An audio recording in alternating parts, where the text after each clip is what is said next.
every doctor works a 9 to 5 salary job. I talk a lot about building a healthy life on a demanding schedule, because if your job is intense, then your routines and boundaries have to be intentional. Right now, I work as a 1099 hospitalist, contracted directly with the hospital, which means I work PRN or per diem. I choose my own shifts. I choose when I want to work. And I've gotten a ton of questions like, is that the same as locums?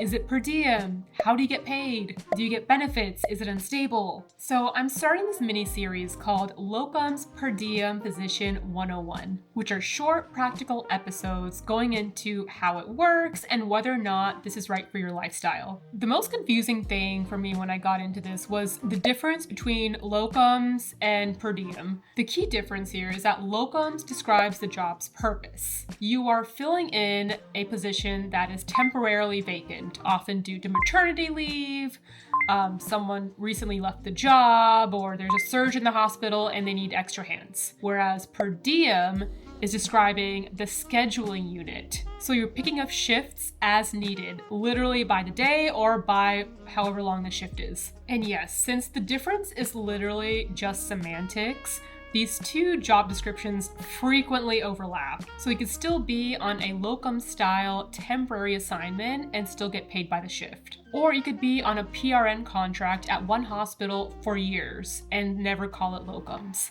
And if the distinction is still not clear, honestly, don't worry. It still trips me up to this day. And a majority of the people you're going to run into are going to interchange the two all the time. So the number one reason people pursue locums is actually not money. Just contrary to what I assumed, because I always heard about locums in terms of a way for you to pay off your student loans and moonlighting. But actually, the number one reason is flexibility and control over your schedule. I think this happens a lot when people get out of their 5 to 10 years of training and they're just absolutely sick of someone else pulling the strings in terms of their work hours. So being in charge of your schedule sounds wonderful in that. And that brings me to the second most common reason, which is when someone is in this period of transition, usually right after residency, when someone is deciding what type of hospital setting that they want to work in permanently, and they're not quite sure, and they just want to work PRN in multiple settings until they decide. The third most common reason is autonomy. And no, it's not like the first reason. This is more in the sense of not being chained to all the politics and bureaucracy that often come with signing a permanent contract as a physician in a hospital. For example, I don't know if y'all remember from residency, but your attending was probably gone for a large portion of the day because they had so many meetings about random stuff. And attendance at all those meetings are mandatory because it's in their contract, right? So people who pursue these per diem or locums positions are wanting to escape that and just focus on the patient care. The fourth reason is burnout recovery. So this goes hand in hand with the control and flexibility that you get with locums. And it's also the reason I personally decided to do locums right outside of residency, because when you're coming out of a season of burnout, it is very empowering and healing to have control over how many hours per week you want to work. I think a major factor that drives us into physician burnout is being locked into this rigorous schedule without any room to breathe for so long. And the last reason is experience and variety. And this is also frequently after you finish residency, when you're not sure if you want to work in a small community hospital that has 50 beds or a giant academic center that has 1,000 beds, or if you just want to do outpatient and work in an urgent care. I think this is beneficial to people in very broad specialties like internal medicine, especially med-peds, because in med-peds there's so many things you could do with that kind of training. The next reason is extra cash, because after residency, a lot of people have your student loans, and moonlighting and working per diem is a great way to make some extra cash if you need it. So if any of that has piqued your interest, here are some things that you need to consider before you start the arduous paperwork. The first is that you don't always get the schedule you want. Because the logistics of locums and per diem is that you work wherever work is needed. So you have to go off of availability at the end of the day. And there are off seasons and on seasons in the hospital, especially with flu season, wintertime. There's usually a surge in patients in the hospital and extra hands are automatically needed. But come summertime, that need will tank and it can be pretty hard to find a job. And demand also fluctuates in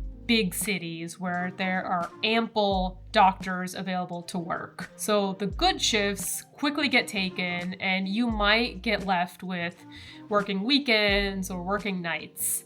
So if you want more control and more steady income working purely locums or per diem, then you need to be very flexible with what you want to work. And also as a bonus, working nights does pay you a lot more. The second thing is that onboarding and credentialing can take freaking forever. So if you are signing up to work PRN at multiple hospitals, just think about paperwork, EMR training, hospital badging, and all the modules that you have to complete for each hospital system. The third thing is travel is not automatic. You have to consider your license. I think a lot of people, when I told them I was working as kind of like a travel doctor, everyone got very excited and asked me where all I was traveling and whatever, and it doesn't work like that. You have to pay for every license in every state, and it's usually like $1,000. But in a future video, when I get into the nitty-gritty of how pay works, you'll find that you actually can write off licensing fees as an expense on your taxes. So it's not all bad. And if you do want to do locums for travel, it's not impossible. There is an agency that allows licensing at multiple states at once. It's called the IMLC, but they don't just allow any doctor to get licensed through the IMLC. You have to meet criteria. Specifically, you have to be working in an IMLC qualified state for X amount of time before you can be considered to get licensed in multiple states. And the last thing to consider is that your contract could be dropped at any time. For example, if you're working to fill a temporary position and all of a sudden that position gets filled by a full-time employee, then there's no need for you anymore. You might not get work. So in that situation, you have to have multiple contracts going in multiple different hospitals, and you have to be very flexible and adaptable in these situations. So before we wrap up here, I wanted to quickly share my personal reason for pursuing a per diem physician lifestyle. So my sister and I are both PRN physicians, and we both ended up getting licensed in Florida in our parents' hometown because it gave us another reason to come home for an extended amount of time. So instead of just coming home for the weekend, we could stay for a week. And during that week, we can have all of our breakfasts and dinners with our parents. So it was a very wholesome change of pace after I literally lived on the other side of the United States from my parents for 3 years. And another reason I pursued it was because I was burned out after residency and I was not ready to lock myself into a schedule for the rest of my life. I needed a period of time where I could really work on my boundaries because in residency, my dream was actually to become a primary care doctor. But I think one of the reasons that contributed to my burnout was that I did not set boundaries with work. I notoriously brought my notes home with me. I would check my inbox during the weekend. I would follow up on labs obsessively. I was that doctor who would have my laptop writing notes and charting at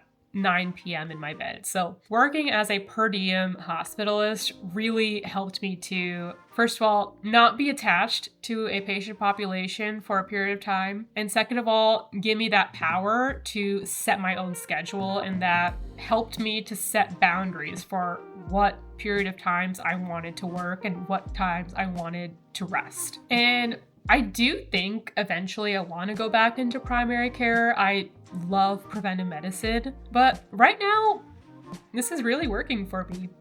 It's like my way of staying in medicine, but with the guardrails up, and I still get to make money. So big picture, people will pursue locums or per diem mainly to get more control and flexibility in their life. And if you are strongly considering pursuing this career, then consider the negatives I went over before you sign any contracts. Trust me, I know some people who hate nothing more than credentialing at more than one hospital.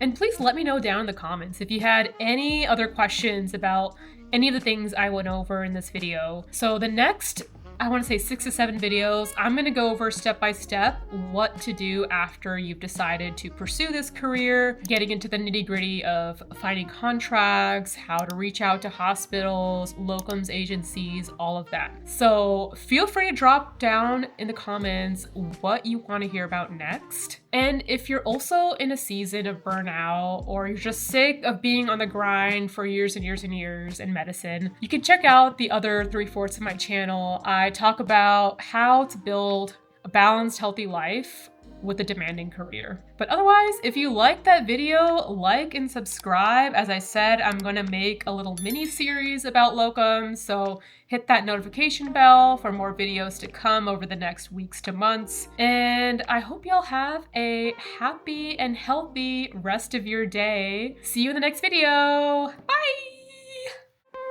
Bye!